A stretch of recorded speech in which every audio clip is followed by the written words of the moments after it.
All right. Greetings and salutations.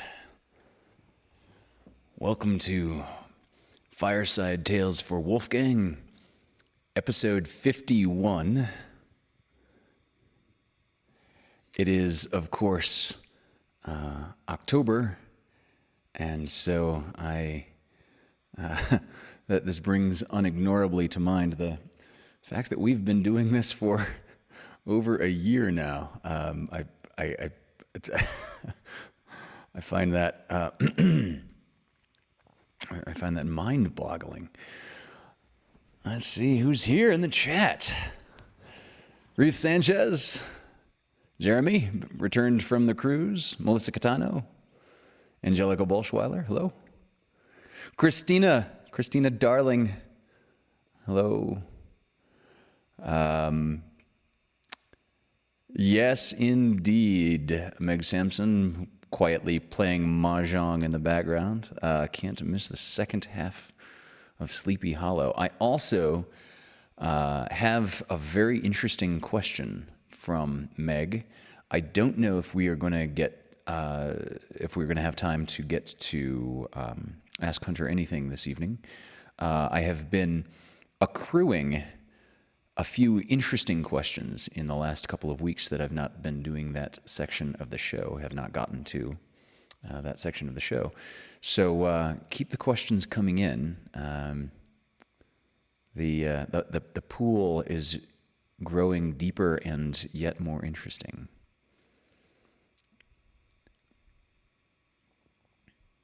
Hello, Dari. Patty Pinkstaff. Olive is ready for her readings. How adorable. My mom is here. Pam. Hi, Mom. Oh, my chat just jumped way down. Amanda Benjamin. David Benjamin. Hello, sir. Aaron Powell. Oh, Aaron, I was hoping you'd be here this evening. Ray is now here also. She says, "Meow." Hi. Hi, Olive. Hi, Ray. Meow. Meow. That is just, oh my God, indescribably adorable. So yes, soon we will be, we're about to embark on part 2 of The Legend of Sleepy Hollow. In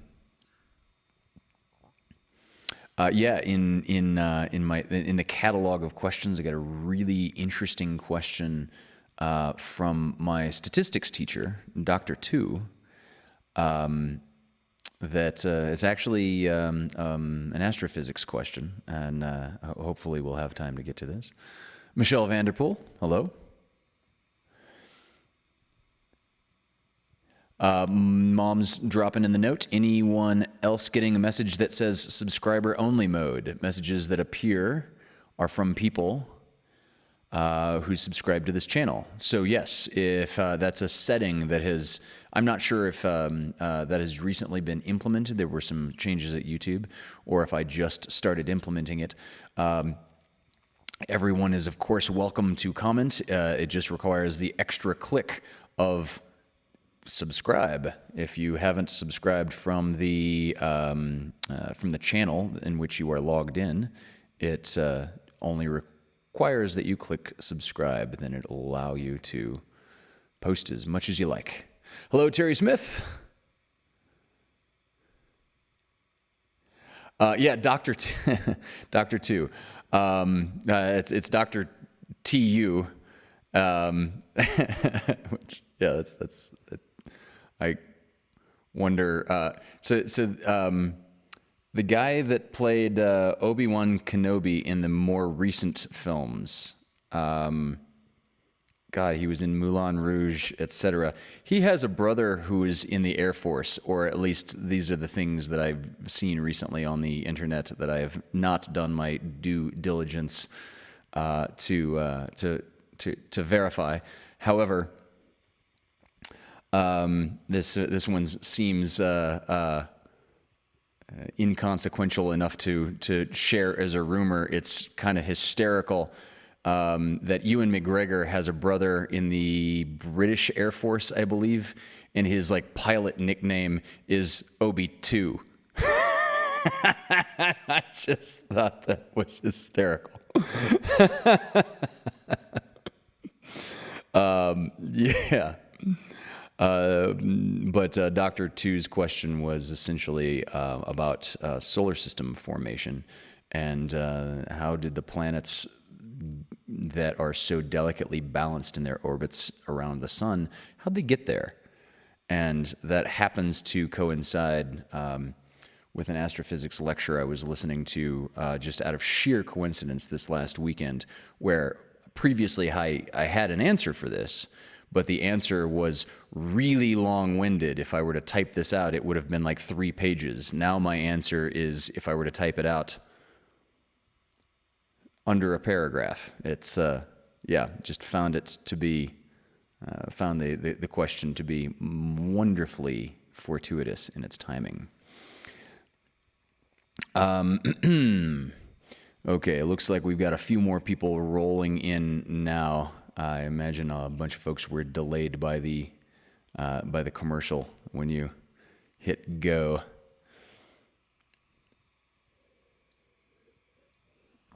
So, yeah. Does the doctor know why goldfinch is 1 word and purple finch is 2 words? Wow, are you referring to me as the doctor? That's a bit a bit premature. I'm really only considering the possibility of getting my PhD at this point. I've not committed to these things, so I think the question, and I love that question. Paul, I believe, was the originator of that question. I suspect that it has something to do with. I've not looked this up. The etymology of this, you'd have to ask an actual ornithologist, and I don't know that an ornithologist would know this off the top of their head, because this is etymology. I think it all comes along in the timing of when the bird was named. That goldfinch was probably named at a time where this was just put out in one sort of thing, and the taxonomy at this point was literally handwritten by someone with a quill and ink, and so spaces were really not all that extraordinarily. People were not that extraordinarily litigious. I, for one, am a terrible speller, and I will frequently, when just handwriting out something, write an E and then go, no, that might have been spelled with an I, and then just sort of put that up there, and then there's like this sort of vague dotted IE sort of vowel. And I think the early taxonomists were doing very similar things with quill and ink on parchment, wherein spaces were difficult to discern where spaces were and where spaces were not. I think it's probably as simple as that. Hello, Rhonda Soto. Thank you for joining us.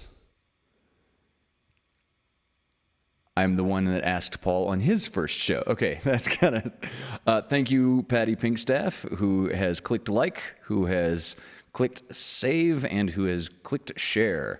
Let her be the example. Please do those things to everyone that is listening. And let us embark upon part 2. I'm sorry, Aaron, what's the question exactly? Mars, Northern Lights, Mars? I'm not quite understanding the inquiry, but perhaps we will come back to it. The goldfinches are both pets and wild. They're probably even genetically the same. There's a lot of I don't know that for certain. But I think the wild-type goldfinch and the domestic caged bird-type goldfinch are genetically similar enough that they can produce other fertile goldfinches. And so that's a heuristic by which in most pursuits of nature that we would say that they're in the same species, be they plants or animals. Oh, take a look outside. Oh, okay. Yeah, I can't see either right now. It's a little it's a little overcast, and it's been crazy weather up in Big Bear. It hailed today. It's been a white Christmas in October. If you'd like to know what causes northern lights, that is something I would be happy to answer in another show soon. That would be a really good question to delve into. So, let me quickly review. That's funny, David. Let me quickly review where we left off from part 1 of The Legend of Sleepy Hollow. So, we know that Ichabod Crane is an educated but very superstitious man. Superstitious to the point that he can be manipulated by his own fears of these superstitions.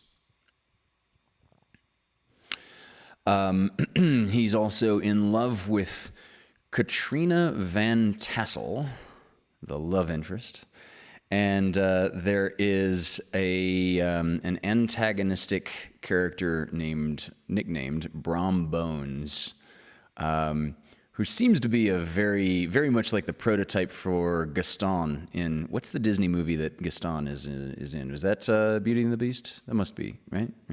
No one fights like Gaston. No one. Whatever else Gaston does well, like Gaston. So Brom Bones would seem to be something of a prototype for the Gaston character, and also Ichabod Crane, our protagonist, is a teacher, a school teacher, teaches young children. He is also a disciplinarian, but he's not considered to be unduly cruel nor harsh in his discipline. In this time, in this archaic time in which our story is set, it is quite acceptable to follow the biblical child-rearing advice that to spare the rod is to spoil the child.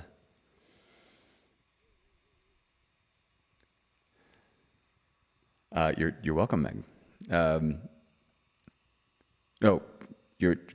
She's thanking Pam. Okay, she's thanking my mom. Got it.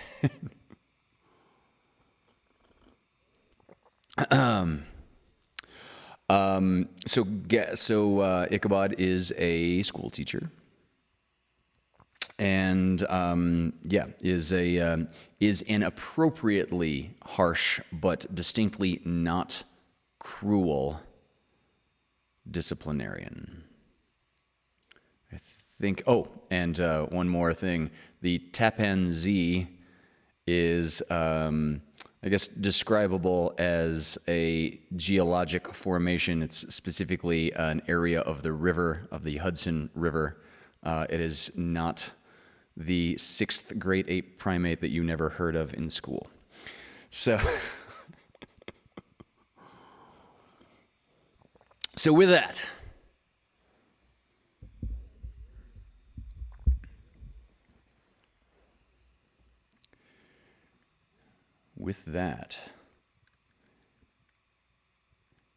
this is part 2 of The Legend of Sleepy Hollow.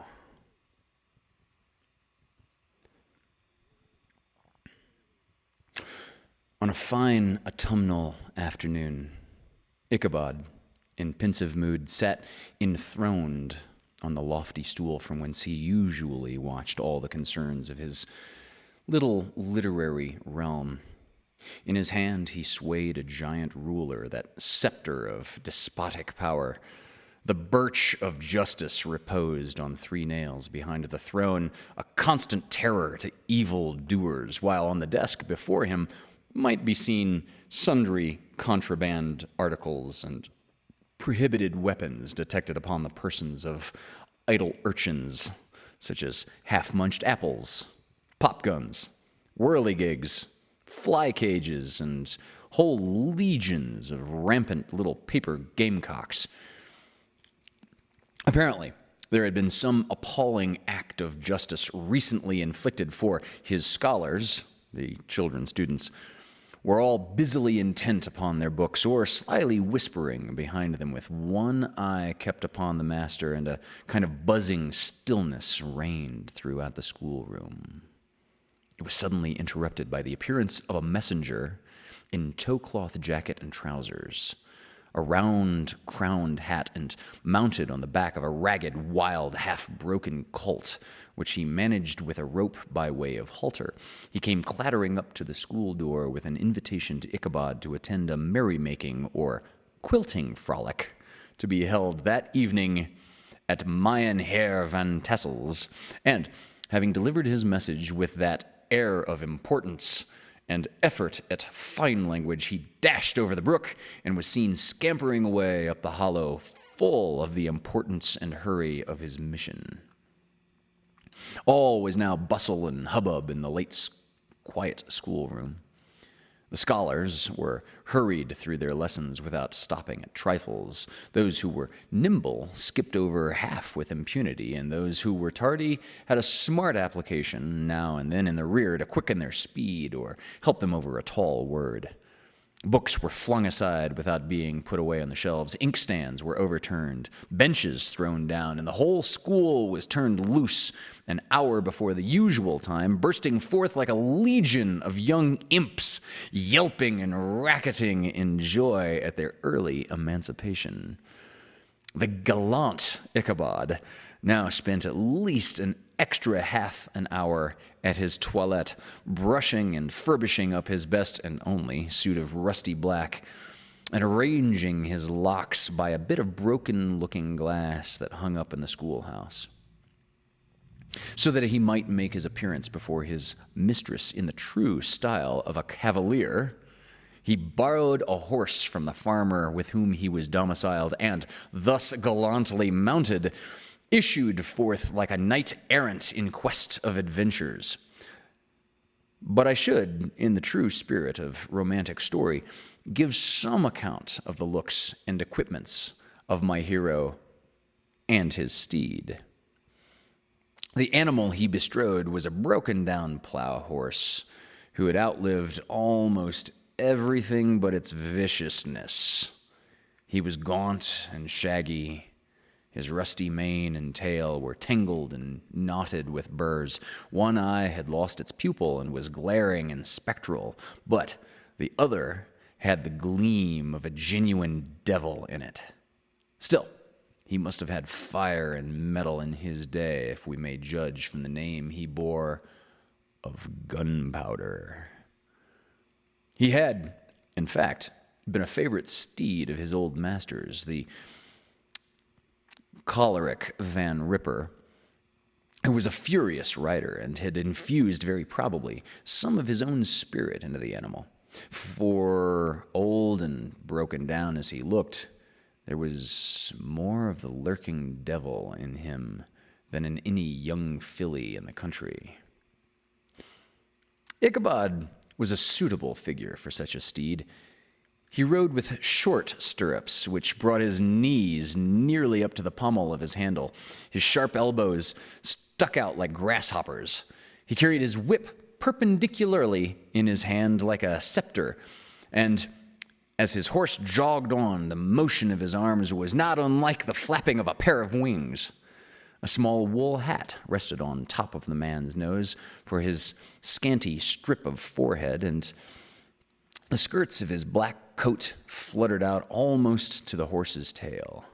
Such was the appearance of Ichabod and his steed as they shambled out of the gate of Hans von Ripper, and it was altogether such an apparition as is seldom to be met with in broad daylight. It was, as I've said, a fine autumnal day. The sky was clear and serene, and nature wore that rich and golden livery which we always associate with the idea of abundance. The forests had put on their sober brown and yellow, while some trees of the tenderer kind had been nipped by the frosts into brilliant dyes of orange, purple, and scarlet. Streaming files of wild ducks began to make their appearance high in the air. The bark of the squirrel might be heard from the groves of beech and hickory nuts, and the pensive whistle of the quail at intervals from the neighboring stubble field. The small birds were taking their farewell banquets. In the fullness of their revelry, they fluttered, chirping and frolicking from bush to bush and tree to tree, capricious from the very profusion and variety around them. There was the honest cock-robin with its loud querulous note, and the twittering blackbirds flying in sable clouds, and the golden-winged woodpecker with his crimson crest, his broad black gorget and splendid plumage, and the cedar bird with its red-tipped wings and yellow-tipped tail and its little cap of feathers, and the blue jay, that noisy coxcomb in his light blue coat and white underclothes, screaming and chattering, nodding and bobbing and bowing and pretending to be on good terms with every songster of the grove. Yeah, here in Southern California, our local mountain jays, our stellar jays, none of them are on good terms with any of the songbirds of any grove.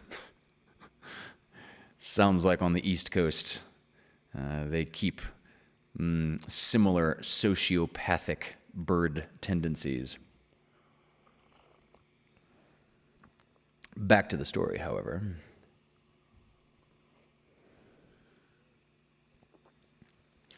As Ichabod jogged slowly on his way, his eye, ever open to every symptom of culinary abundance, ranged with delight over the treasures of jolly autumn. On all sides, he beheld vast store of apples, some hanging in oppressive opulence on the trees, some gathered into baskets and barrels for the market, others heaped up in rich piles for the cider press. Farther on, he beheld great fields of Indian corn with its wooden golden ears peeping from their leafy coverts and holding out the promise of cakes and hasty puddings, and the yellow pumpkins lying beneath them, turning up their fair round bellies to the sun and giving ample prospects of the most luxurious of pies. And anon, he passed the fragrant buckwheat fields, breathing the odor of the beehive. And as he beheld them, soft anticipations stole over his mind of dainty slapjacks, well buttered and garnished with honey or treacle, and the delicate little dimpled hand of Katrina Van Tassel. Thus, feeding his mind with many sweet thoughts and sugared suppositions, he journeyed along the sides of a range of hills which look out upon some of the goodliest scenes of the mighty Hudson. The sun gradually wheeled his broad disk down in the west. The wide bosom of the Tappan Zee lay motionless and glassy, excepting that here and there a gentle undulation waved and prolonged the blue shadow of the distant mountain. A few amber clouds floated in the sky without a breath of air to move them. It was toward evening that Ichabod arrived at the castle of the Heer Van Tassel, which he found thronged with the pride and flower of the adjacent country. Old farmers, a spare and leather-faced race in homespun coats and breeches, blue stockings, huge shoes, and magnificent pewter buckles, their brisk, withered little dames in close-crimped caps, long-waisted short gowns, homespun petticoats, young lasses almost as antiquated in dress as their mothers, excepting where a straw hat, a fine ribbon, or perhaps a white frock gave symptoms of city innovation. The sons, in short, square-skirted coats with rows of stupendous brass buttons, and their hair generally queued in the fashion of the times. Brom Bones, however, was the hero of the scene, having come to the gathering on his favorite steed, Daredevil, a creature like himself, full of metal and mischief, and which no one but himself could manage. No one rides like Gaston. He was, in fact, noted for preferring vicious animals given to all kinds of tricks, which kept the rider in constant risk of his neck, for he held a tractable, well-broken horse as simply unworthy of a lad of his spirit.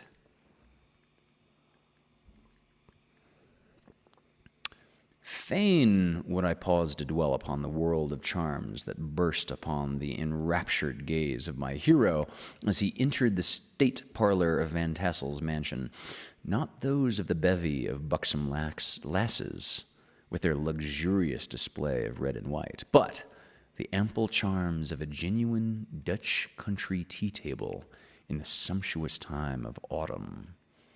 Such heaped up platters of cakes and various and almost indescribable kinds, known only to experienced Dutch housewives. There were apple pies and peach pies and pumpkin pies, besides slices of ham and smoked beef, and moreover, delectable dishes of preserved plums and peaches and pears and quinces, not to mention broiled shad and roasted chickens, together with bowls of milk and cream, all mingled higgledy-piggledy, pretty much as I have enumerated them, with the motherly teapot sending up its clouds of vapor from the mist. Heaven bless the mark. Happily, Ichabod Crane did ample justice to every dainty. He was a kind and thankful creature whose spirits rose with eating as some men's do with drink. He could not help, too, rolling his large eyes round him as he ate and chuckling with the possibility that he might one day be lord of all this scene of almost unimaginable luxury and splendor. Then, he thought, how soon he'd turn his back upon the old schoolhouse, snap his fingers in the face of Hans van Ripper and every other patron, and kick any itinerant pedagogue out of doors that should dare to call him comrade. Old Balthus Van Tassel moved among his guests with a face dilated with content and good humor, round and jolly as the harvest moon. Well, Van Tassel reminds me of Fezziwig from Dickens, and the description of the sumptuous feast also reminds me of Scrooge's recollection from A Christmas Carol, but that is for another month in a later season.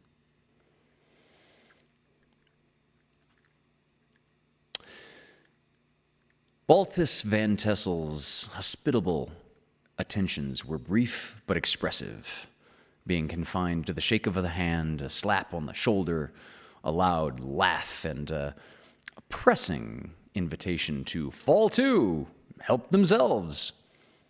And now the sound of the music from the hall summoned to the dance. The musician was an old, gray-headed Negro who had been the itinerant orchestra of the neighborhood for more than half a century. His instrument was as old and battered as he himself. The greater part of the time, he scraped on 2 or 3 strings, accompanying every movement of the bow with a motion of the head, bowing almost to the ground and stamping with his foot whenever a fresh couple were to start. Ichabod prided himself upon his dancing as much as upon his vocal powers. Not a limb, not a fiber about him was idle, and to have seen his loosely hung frame in full motion and clattering about the room, you would have thought St. Vitus himself, that blessed patron of the dance, was figuring before you in person.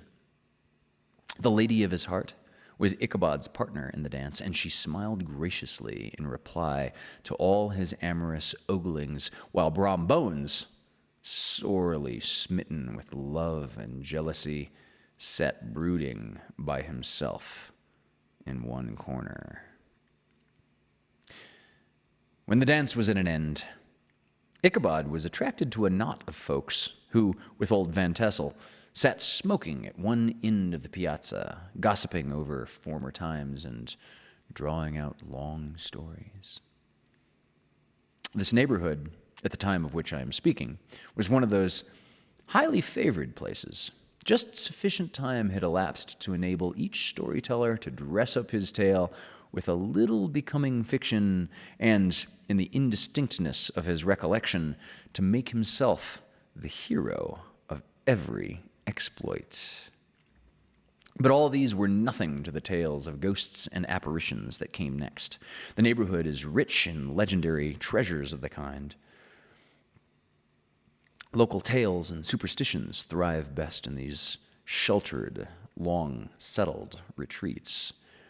This is perhaps the reason why we so seldom hear of ghosts, except in our long-established Dutch communities. The immediate cause, however, of the prevalence of supernatural stories in these parts was doubtless owing to the vicinity of Sleepy Hollow. There was a contagion in the very air that blew from that haunted region. It breathed forth an atmosphere of dreams and fancies infecting all of the land. Several of the Sleepy Hollow people were present at Van Tassel's and, as usual, were doling out their wild and wonderful legends. Some mention was also made of the woman in white that haunted the dark glen at Raven Rock and was often heard to shriek on winter nights before a storm, having perished there in the snow. The chief part of the stories, however, turned upon the favorite specter of Sleepy Hollow, the Headless Horseman, who had been heard several times of late patrolling the country and, it was said, tethered his horse nightly among the graves in the churchyard.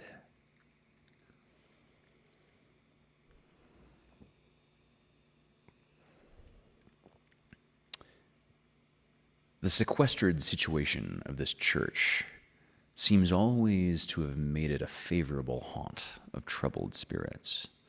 It stands on a knoll, surrounded by locust trees and lofty elms, from among which its descent whitewashed walls shine modestly forth. A gentle slope descends from it to a silver sheet of water, bordered by high trees, between which peeps may be caught at the blue hills of the Hudson.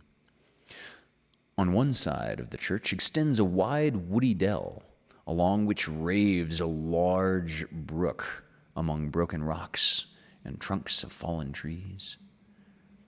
Over a deep black part of the stream, not far from the church, was formerly thrown a wooden bridge. The road that led to it and the bridge itself were thickly shaded by overhanging trees, which cast a gloom about it, even in the daytime, but occasioned a fearful darkness at night. Such was one of the favorite haunts of the Headless Horseman, and the place where he was most frequently encountered.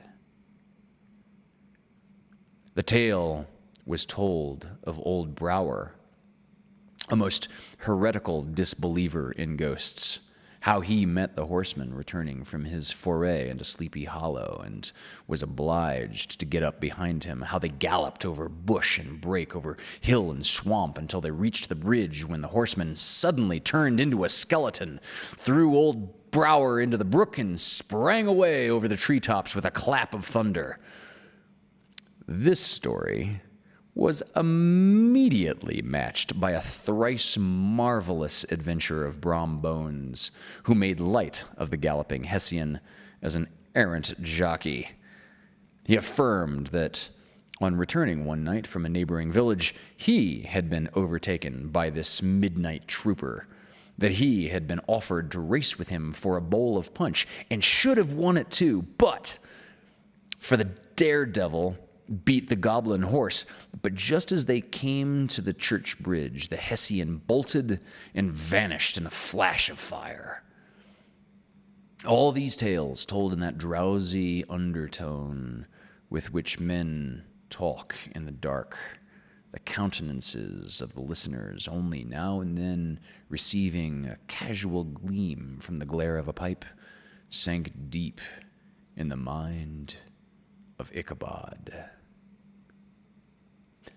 He repaid them in kind with large extracts from his invaluable author, Cotton Mather, and added many marvelous events that had taken place in his native state of Connecticut, and fearful sights which he had seen in his nightly walks about Sleepy Hollow.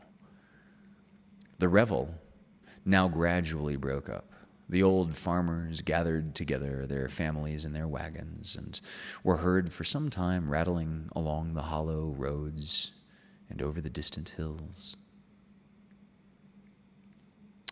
Some of the damsels were mounted behind their favorite young men, and their light-hearted laughter, mingling with the clatter of hooves, echoed along the silent woodlands, sounding fainter and fainter until they gradually died away, and the late scene of noise and frolic was all silent and deserted. Ichabod only lingered behind, according to the custom of country lovers, to have a tete-a-tete with the heiress, fully convinced that he was now on the high road to success. What passed at this interview, I will not pretend to say, for in fact, I do not know. Something, however, I fear me, must have gone wrong, for he certainly sallied forth after no very great interval, with an air quite desolate and chapfallen. Oh, these women. These women. Could that girl have been playing off any of her coquettish tricks? Was her encouragement of the poor pedagogue all a mere sham to secure her conquest of his rival? Heaven only knows. Not I. Let it suffice to say, Ichabod stole forth with the air of one who had been sacking a hen roost rather than a fair lady's heart. Without looking to the right or left to notice the scene of rural wealth on which he had so often gloated, he went straight to the stable, and with several hearty cuffs and kicks, roused his steed most uncourteously from the comfortable quarters in which he was soundly sleeping, dreaming of mountains of corn and oats and whole valleys of clover. It was the very witching time of night that Ichabod, heavy-hearted and crestfallen, pursued his travels homeward along the sides of the lofty hills which rise above Tarrytown, and which he had traversed so cheerily in the afternoon. The hour was as dismal as himself. Far below him, the Tappan Zee spread its dusky waters, with here and there the tall mast of a sloop riding quietly at anchor. In the dead hush of midnight, he could even hear the barking of the watchdog from the opposite shore of the Hudson, but it was so vague and faint as only to give an idea of his distance. No signs of life occurred near him, but occasionally the melancholy chirp of a cricket, or perhaps the guttural twang of a bullfrog from a neighboring marsh, as if sleeping uncomfortably and turning suddenly in his bed. All the stories of ghosts and goblins that he had heard in the afternoon now came crowding upon his recollection. The night grew darker and darker.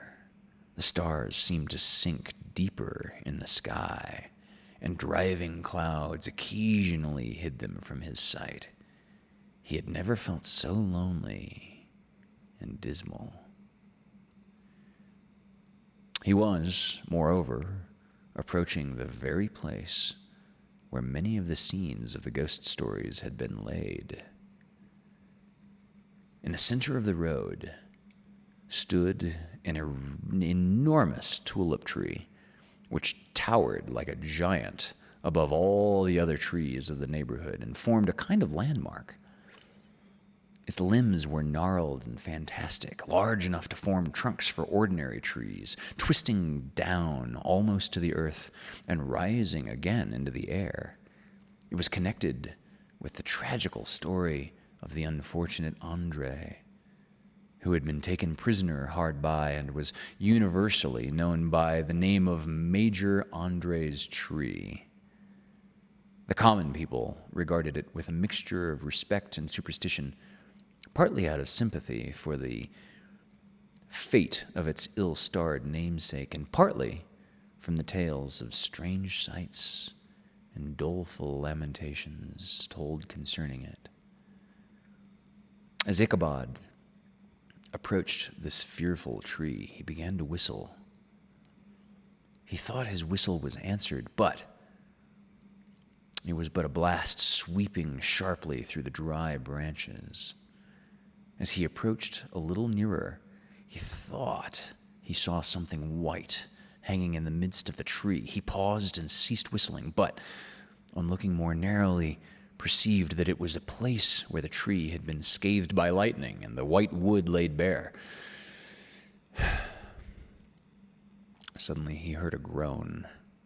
His teeth chattered and his knees smote against the saddle. It was but the rubbing of one huge bough upon another as they were swayed about by the breeze. He passed the tree in safety, but new perils lay before him.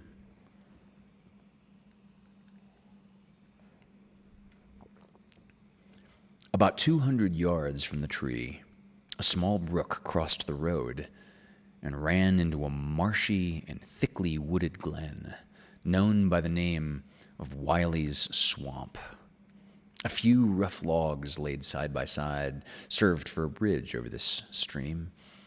On that side of the road where the brook entered the wood, a group of oaks and chestnuts matted thick with wild grapevines threw a cavernous gloom over it. To pass this bridge was the severest trial. It was at this identical spot that the unfortunate Andre was captured, and under the covert of those chestnuts and vines were the sturdy yeomen concealed who surprised him. This has ever since been considered a haunted stream, and fearful are the feelings of the schoolboy who has to pass it alone after dark. As Ichabod approached the stream, his heart began to thump. He summoned up, however, all his resolution, gave his horse half a score of kicks in the ribs, and attempted to dash briskly across the bridge. But instead of starting forward, the perverse old animal made a lateral movement and ran broadside against the fence. Ichabod, whose fears increased with the delay, jerked the reins on the other side and kicked lustily with the contrary foot. It was all in vain. His steed started, it is true, but it was only to plunge to the opposite side of the road into a thicket of brambles and alder bushes. The schoolmaster now bestowed both whip and heel upon the starveling ribs of old Gunpowder, who dashed forward, snuffling and snorting, but came to a stand just by the bridge with a suddenness that had nearly sent his rider sprawling over his head. Just at this moment, a big splash by the side of the bridge caught the sensitive ear of Ichabod. In the dark shadow of the grove on the margin of the brook, he beheld something huge, something misshapen,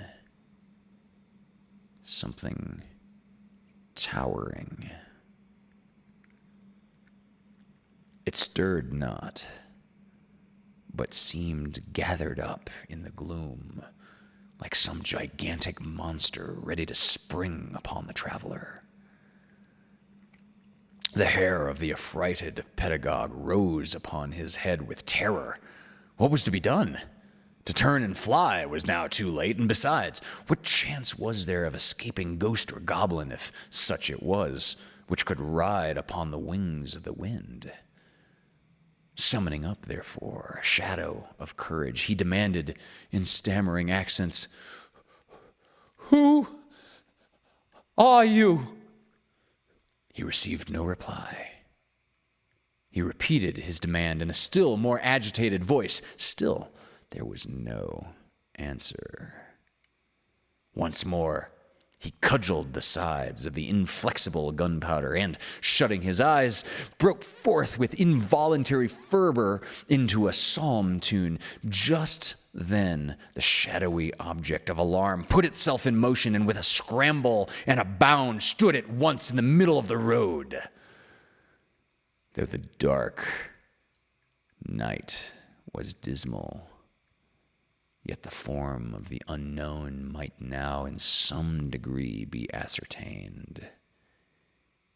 He appeared to be a horseman of large dimensions and mounted on a black horse of powerful frame.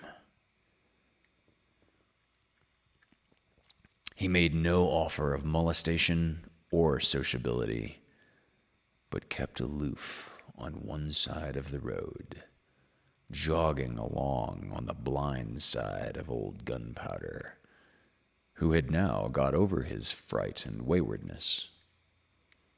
Ichabod, who had no relish for this strange midnight companion and bethought himself of the adventure of Brom Bones with the galloping Hessian, now quickened his steed in hopes of leaving him behind. The stranger, however, quickened his horse to an equal pace. Ichabod pulled up and fell into a walk, thinking to lag behind. The other did the same. His heart began to sink within him. He endeavored to resume his psalm tune, but his parched tongue clove to the roof of his mouth, and he could not utter a stave. There was something in the moody and dogged silence of this pertinacious companion that was mysterious and appalling. It was soon fearfully accounted for.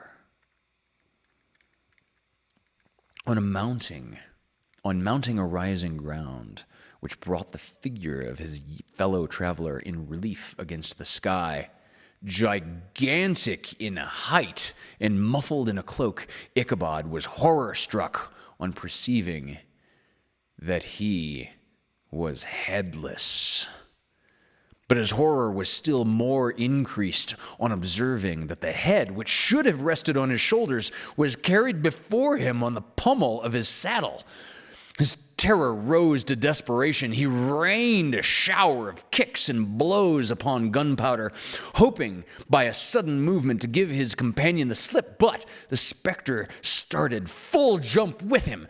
Away then they dashed through the thick and thin, stones flying and sparks flashing at every bound. Ichabod's flimsy garments fluttered in the air as he stretched his long, lank body away over the horse's head. In the eagerness of his flight, they had now reached the road which turns off to Sleepy Hollow, but Gunpowder, who seemed possessed with a demon, instead of keeping up it, made an opposite turn and plunged headlong downhill to the left. This road leads through a sandy hollow shaded by trees for about a quarter of a mile, where it crosses the bridge famous in goblin story, and just beyond swells with the green knoll on which stands the whitewashed church. As yet, The panic of the steed had given his unskillful rider an apparent advantage in the chase, but just as he had got halfway through the hollow, the girths of the saddle gave way, and he felt it slipping from under him. He seized it by the pommel and endeavored to hold it firm, but in vain. He had just time to save himself by clasping old Gunpowder round the neck when the saddle fell to the earth, and he heard it trampled underfoot by his pursuer. For a moment, the terror of Hans von Ripper's wrath passed across his mind, for it was his Sunday saddle. But this was no time for petty fears. The goblin was hard on his haunches, and, unskillful rider that Ichabod was, he had much ado to maintain his seat, sometimes slipping on one side, sometimes on another, and sometimes jolted on the high ridge of his horse's backbone with a violence that he verily feared would cleave him asunder. An opening in the trees now cheered him with the hopes that the church bridge was at hand. The wavering reflection of a silver star in the bosom of the brook told him that he was not mistaken. He saw under the walls of the church dimly glaring under the trees beyond. He recollected the place where Brom Bones' ghostly competitor had disappeared. If I can just but reach that bridge, thought Ichabod, I am safe. Just then, he heard the black steed panting and blowing close behind him. He even fancied that he felt his hot breath. Another convulsive kick in the ribs, and old Gunpowder sprang upon the bridge. He thundered over the resounding planks. He gained the opposite side, and now Ichabod cast a look behind to see if his pursuer should vanish according to rule in a flash of fire and brimstone. Just then he saw the goblin rising in his stirrups, and in the very act of hurling his head at him, Ichabod endeavored to dodge the horrible missile, but too late. It encountered his cranium with a tremendous crash. He was tumbled headlong into the dust, and Gunpowder, the black steed, and the goblin rider passed by like a whirlwind.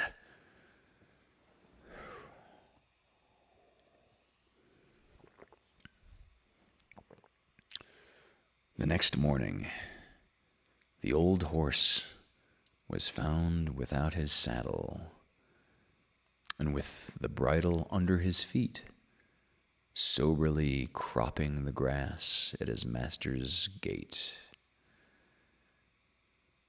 Ichabod did not make his appearance at breakfast. Dinner hour came, but no Ichabod. The boys assembled at the schoolhouse and strolled idly about the banks of the brook, but no Ichabod. Hans van Ripper now began to feel some uneasiness about the fate of poor Ichabod and of his own saddle. An inquiry was set on foot, and after diligent investigation, they came upon his traces. In one part of the road leading to the church was found the saddle, trampled in the dirt. The tracks of horses' hooves, deeply dented in the road and evidently at furious speed, were traced to the bridge, beyond which, on the bank of a broad part of the brook, where the water ran deep and black, was found the hat of the unfortunate Ichabod, and close behind it, a shattered pumpkin.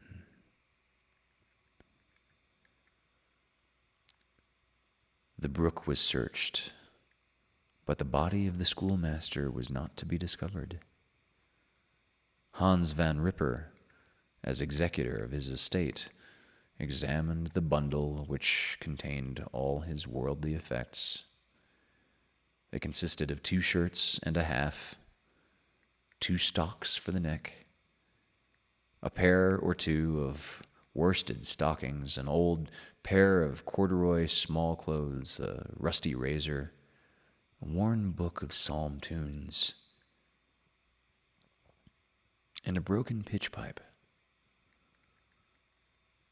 As to the books and furniture of the schoolhouse, they belonged to the community, excepting Cotton Mather's History of Witchcraft, a New England almanac, and a book of dreams and fortune-telling, in which last was a sheet of foolscap, much scribbled and blotted in several fruitless attempts to make a copy of verses in honor of the heiress of Von Tessel.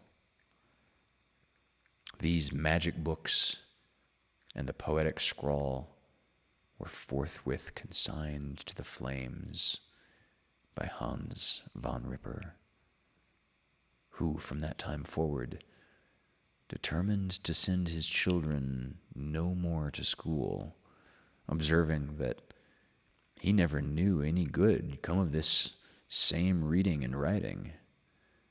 Whatever money the schoolmaster possessed, and he had received his quarter's pay but a day or two before, he must have had about his person at the time of his disappearance. The mysterious event caused much speculation at the church on the following Sunday. Knots of gazers and gossips were collected in the schoolyard, at the bridge, and at the spot where the hat and where the pumpkin had been found. The stories of Brower, of Bones, and a whole list of others were called to mind, and when they had diligently considered them all and compared them with the symptoms of the present case, they shook their heads and came to the conclusion that Ichabod had been carried off by the galloping Hessian. As he was a bachelor and in nobody's debt, nobody troubled his head any more about him. The school was removed to a different quarter of the hollow, and another pedagogue reigned in his stead. It is true, an old farmer who had been down to New York on a visit several years after, and from whom this account of the ghostly adventure was received, brought home the intelligence that Ichabod Crane was still alive, that he had left the neighborhood partly through fear of the goblin and Hans van Ripper, and partly in mortification at having been suddenly dismissed by the heiress, by his love Katrina, that he had changed his quarters to a distant part of the country, had kept school and studied law at the same time, had been admitted to the bar, turned politician, electioneered, written for the newspapers, and finally had been made a justice of the 10-pound court. Brom Bones, too, who shortly after his rival's disappearance conducted the blooming Katrina in triumph to the altar, was observed to look exceedingly knowing whenever the story of Ichabod was related, and always burst into a hearty laugh at the mention of the pumpkin, which led some to suspect that he knew more about the matter than he chose to tell. The old country wives, however, who are the best judges of these matters, maintain to this day that Ichabod was spirited away by supernatural means. And it is a favorite story often told about the neighborhood round the winter evening fire. The bridge became more than ever an object of superstitious awe, and that may be the reason why the road has been altered of late years, so as to approach the church by the border of the mill pond. The schoolhouse, being deserted, soon fell to decay, and was reported to be haunted by the ghost of the unfortunate pedagogue.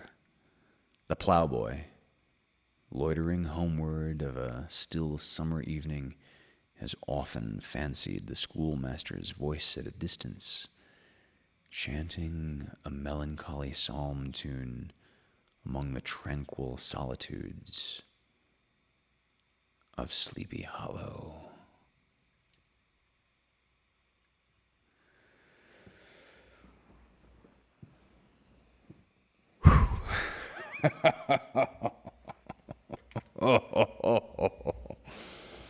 Oh my. Wow. I hope you all enjoy that as much as I did. That man. I'm struck by the timelessness of that story. When I say timelessness in this very particular case, all I mean is my impression of that story, reading that story as an adult, is exactly, is quintessentially identical to my impression of that story as a small child. I'm similarly amazed by how on point the short Disney film that is coupled with The Wind in the Willows got so much of that right. I mean, the description of the riding on the horse was animated exactly. It's like the animators, they clearly pored over this text and just word for word did everything to make this, in as good faith as possible, utterly identical to what the author had in mind. I'm just...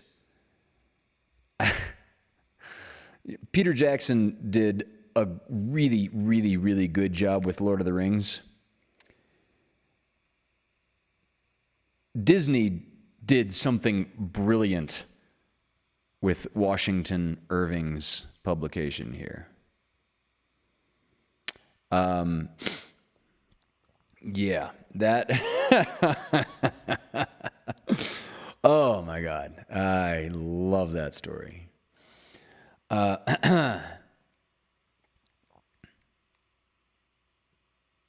So I think I'm actually, it's a couple minutes after 10. However, I think I want to do one question for Ask Hunter Anything. It actually it's seems and feels relevant. So I'm picking up my phone here to look in my messages on Messenger, because I really want to respond to Meg Sampson's inquiry here. She gave me permission to read the question as she posted it. So I think I'm just going to go through it with you all one bit at a time. So,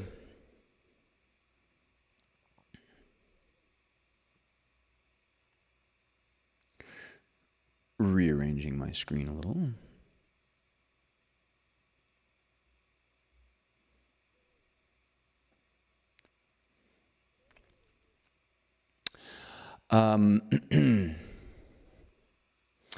So Miss Meg Sampson, Blonde Avenger in the chat, said, Hunter, I've been thinking about what I believe and whether it's important to me to be right since you mentioned it a couple of weeks ago. So I'm going to parse this as we go. Now, Meg and I have a very long history of, let's say, mutual intellectual appreciation. I think that's a fair way to say it. I'd like to clarify. I think Meg understands this very well, but I just want to clarify to anyone else listening that would not necessarily be so in on the conversation. What I've said quite specifically is what I've asked, the question that I've asked. Regular listeners of the show will recognize this question. The question is, how important to you is it that what you believe is true? Now, I point out this distinction not because I think that distinction is in any way lost on Meg. But I don't want to let that go by without mention, because the thing is about being right. We're never all going to be right 100% of the time. Obviously, Meg knows this. Obviously, Meg doesn't think that that's the position that I'm taking. I just want to clarify. There are things that I am right about this evening that I was not right about this morning, because I learned stuff over the course of the day. And you're never going to know everything. Science is never going to know all there is to know. But just like, say, the ideal of the defeat and vanquishing of racism in the United States, just because we'll never get to 100% doesn't mean that we don't ever sharpen ourselves and our society towards something better. But I don't want to get too caught by that sidebar. Meg continues, I believe when we die, we are no different than anything else that has a life and dies. I wholeheartedly agree. I see no reason to make special exception for human in the category of what happens when we die. Going on. I hope to be reborn, she put in quotes, as fertilizer for a plant and become part of the animal that eats it and be committed to compost again at its death. How important is it to me that I'm right? Not at all. A wise man once said, if we're wrong, we'll never know. So Meg is quite specifically alluding to a lyric I wrote in a song like 10 years ago. The lyric quite specifically was regarding unfalsifiable positions. And the lyric quite specifically is, having faith won't make us right, but if we're wrong, we'll never know. To paraphrase into another point of view, what position of truth can you make from a position of faith, or I believe because I believe, that you cannot make from any other position? And what is the validity of the truth claim behind that position? Faith brings certainty. Faith doesn't bring knowledge. And I should really clarify here that when I say faith, I mean specifically in, say, a religious context. We can have faith in ourselves. We can have faith in other humans. That is to say that we can have an optimistic outlook on people having the best intentions possible. This is distinctly not the kind of faith that I am addressing in that lyric and with this point. The type of faith that I'm specifically addressing is, say, defined in the Bible, in the book of Romans, in the Quran, the point is, it's a position of I believe because I believe. And that is the defining use of the term. But again, don't want to get too distracted by too many sidebars. Going on with Meg's inquiry. However, I have had a huge amount of unexplainable occurrences in my life, and I'm going to have to use the common vernacular so no one is confused. All three of my children have mentioned a woman checking on them in their beds at night. My kids are years apart, and one of them was raised by his father's family. Every one described the same woman. She was a neighbor who never had children, and everyone called her Grandma Weaver.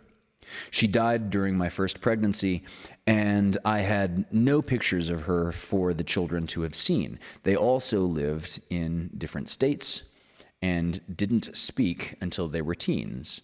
Here in this house, there's something that occasionally growls in my ear, loudly. not a "what was that" sound, a growl like I've heard many times in the mountains. I have no idea, but I do know the man who built this house was a practical joker. It's a family friend's house.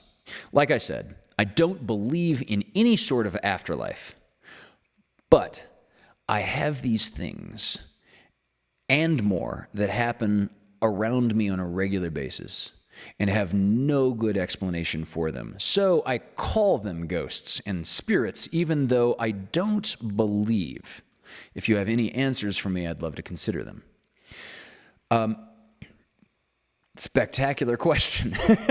Spectacular question. So I'm going to parse this up a piece at a time. The latter part. As far as I'm gonna address the last part first. The growling. Of course, I couldn't really say what it is that's making the sound that you are either actually hearing or imagining. I'm not even going to. You're having an experience. That much is true, clear, and a given. Evolution has shaped us toward having false positives. What I mean by that is, let's go through an example. You are much more likely to mistake a coat rack for a burglar than you are to mistake a burglar for a coat rack.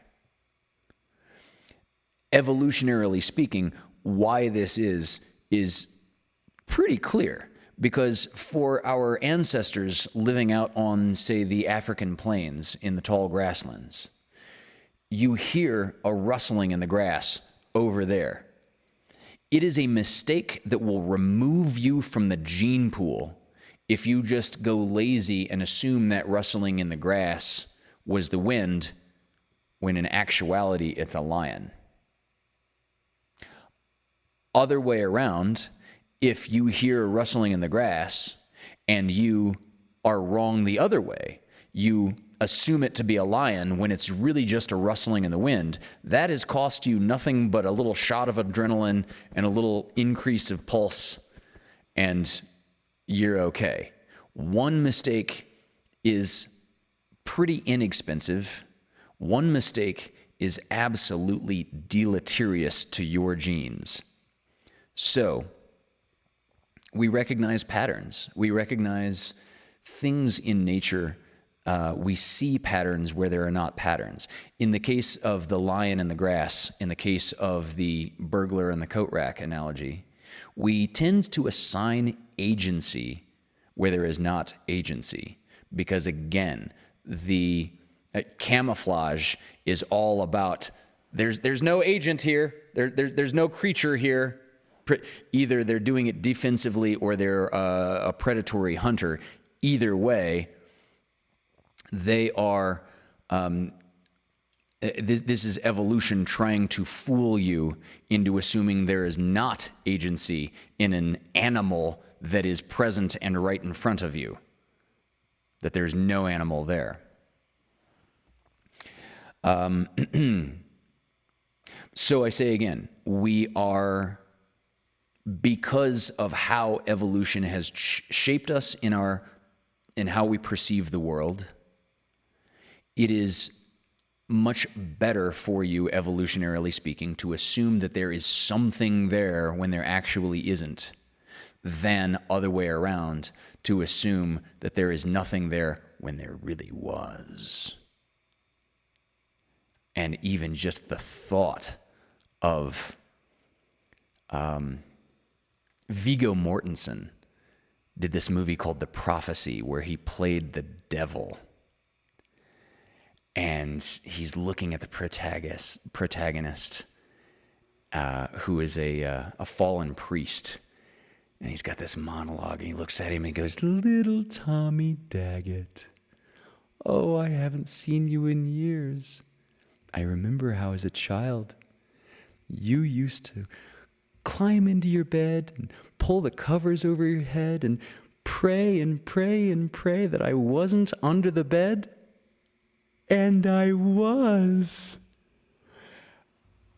And like, holy crap, that was a terrifyingly awesome performance, because it is supposed to send tingles up your spine to go, oh my God, what if I'm wrong about agency? In this case, what if I'm wrong hoping that there's no one under my bed and there really was someone under my bed? Like, that is terrifying, right? That is terrifying. So I wouldn't say that it's an auditory hallucination. I would say it is what evolution has shaped you to be inclined to interpret particular sensory input. So I'm not saying that the growl sound is a total auditory hallucination. I don't know what the sound is. Maybe the sound is real, but it's not an animal or a ghost or a spirit, or maybe it's something very natural about your heat return system. I have no idea what's making the sound. All I can do is account for why you would be likely to think that it's something or someone when you know intellectually, rationally, that there's no basis for that justification whatsoever. As far as the children are concerned, I've got one other little funny thing. So as far as the children and Grandma Weaver go, all three of my children have mentioned a woman checking on them in their beds at night. My kids are years apart. One of them was raised by his father's family. Everyone described the same woman.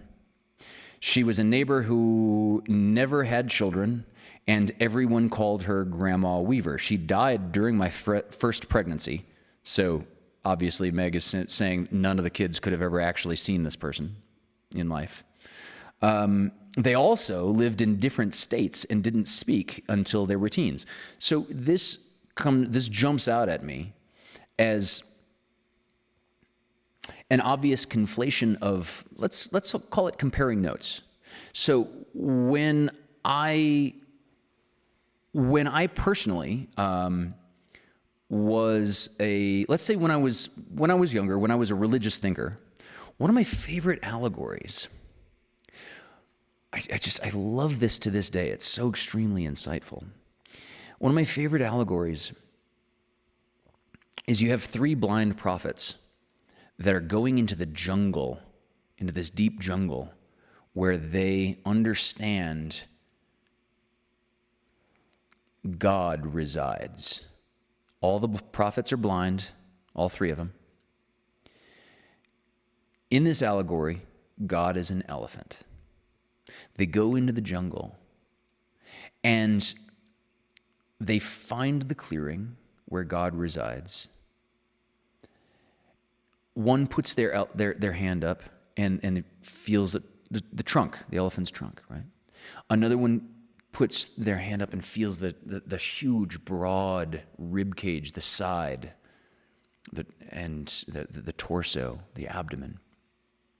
Another one reaches up and feels a tusk. And it's like, all three of the blind prophets, when they come out and the villagers ask, "Did you find God?" they give three completely different descriptions that are all completely accurate in their description of God. One describes the trunk, one describes a tusk, one describes the main flat body, right? As an adult, I look back on this allegory and I think to myself,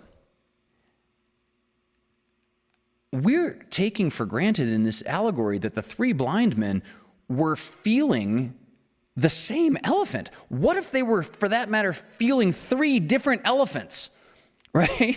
They should not know that from their position. And so as people sort of fill in details for each other about explanations for things, particularly supernatural explanation for things, it turns into this, like a stone soup of an explanation, where one person brings carrots, one person brings celery, one person brings broth, some salts, some herbs, etc. And when it's three people comparing notes, they end up telling stories that build upon each other, because anthropologically, that is also how we are evolved. We are socially evolved storytellers. And so they end up saying, well, I saw this, and another person says, I saw this, and another person says, I saw this. None of these details are in conflict with each other. All of these details could be interpreted as an experience of the same entity, as observing the same person, thing, ghost. And so it becomes extraordinarily compelling that these kids that were not near each other and were not seeing the same things at the same time had totally internally consistent notes or observations that seem to zipper together into one cohesive story. Everything that I'm describing right now is also then conflated and exaggerated hugely when, as in the context of the description, it's told retrospectively. Because memory is especially plastic. Memory is especially moldable. And when you have siblings, when you have any humans that are relating to each other through story, we're going to have more and more conflation toward the same outcome, toward the same description.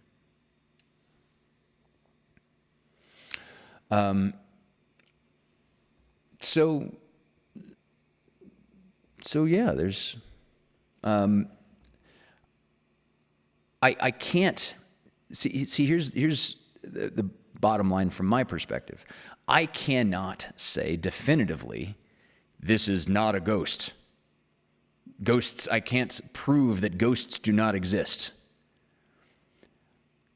However, I can explain, I can comprehend why people would think it is a supernatural thing.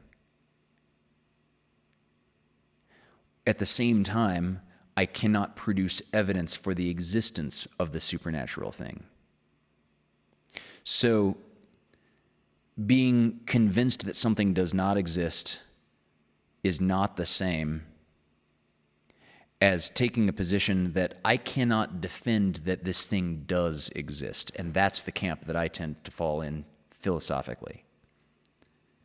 And again, that is also added to from this other perpendicular perspective of I can also similarly explain why humans would think this is the case if it's not.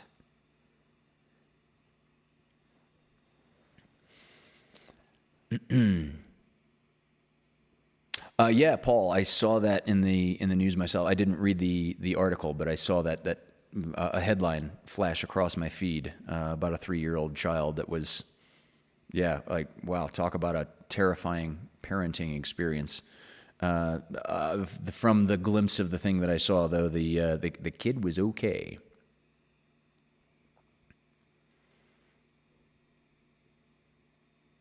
Yeah, interesting point, Dari.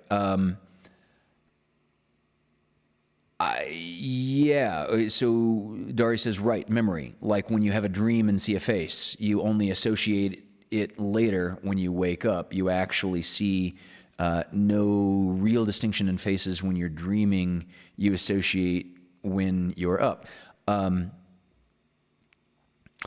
Yeah, I generally agree with Dari's interpretation.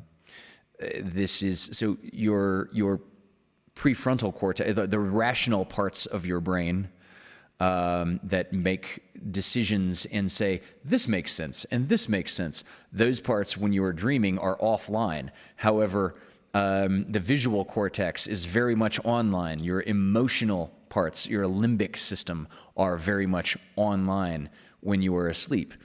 And so that's why, have you ever had like those crazy dreams where like you dreamed that you were having a picnic with your mother and she turned into a kangaroo, and you didn't, for whatever reason, notice at the time in the dream, right? You notice when you wake up and you're thinking about the dream later that, well, that's odd. My mom turned into a kangaroo, and when I was in the dream, I didn't think anything odd of that, right? Because we rationalize dreams in a post hoc sort of way. All right. Well, Meg, I appreciate the question very, very much. Thank you. It was that was a wonderful one, and I think I'll cut it off there. Jesus, it's almost 10:30, but that was a stupendous question. Please keep questions coming in on really any subject that I might have some insight or illumination if I can help. Next week, I'm going to answer Dr. Two's question as to how did the solar system essentially form, and as another little insight onto the answer of this, so galaxies are flat and spiraled for the same reason that our solar system is flat. And they're not even necessarily flat in the same plane, but they're flat for the same reasons. This is also why the rings of Saturn are flat and spread out. The rings of Saturn are about 1 light second across, so that's a huge distance, but they're only about 30 feet deep. Crazy how flat they are. We'll come back to figure out why all that is.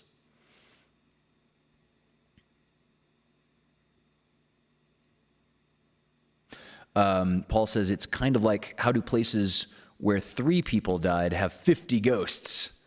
I think it's all kind of up to the person experiencing the haunting.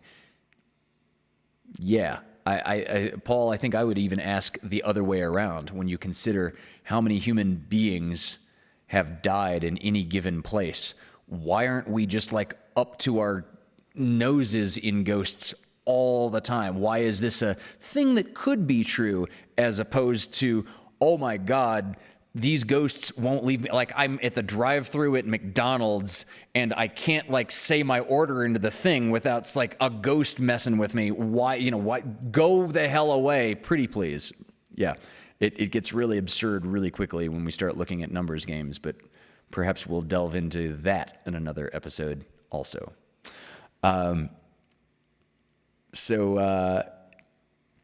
Yes, see you, Dari. Dari's Zumba show is tomorrow at 6:30. Amanda's show, Amanda on Demanda, is Wednesday night at 7:30, I believe. And I will see you all back here on Thursday night for the Lovecast at 6 o'clock. Thank you all for joining us.